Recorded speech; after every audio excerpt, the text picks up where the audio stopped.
বিতর্কে রিয়ান নিয়মিত Ananya সারাদের hot video দেখতেন। ফাঁস হলো তথ্য। নতুন বিতর্কে নাম জড়ালো রাজস্থান রয়্যালসের তারকা ক্রিকেটার রিয়ান পারাগের।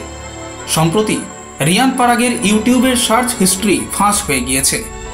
রিয়ান পারাগ গেমিং সেশনের লাইভ করছিলেন এদিন। সেখানে তার ইউটিউব সার্চ হিস্ট্রি সোশ্যাল মিডিয়ায় ভাইরাল হয়ে যায়। ক্লিপে দেখা যাচ্ছে ব্যাকগ্রাউন্ড স্ক্রিনে ফুটে উঠেছে অনন্যা পান্ডে হট, সারা আলি খান হট। রিয়ান এই জনপ্রিয় অভিনেত্রীদের হট ভিডিও দেখতেন। এটা সোশ্যাল মিডিয়ায় ছড়িয়ে পড়ার পর থেকেই প্রবল চর্চায় ক্রিকেটার। সোশ্যাল মিডিয়া ব্যবহারকারীরাও পরাগকে কটাক্ষ করে নানা রকম মন্তব্যও করেন। Bureau report, express news.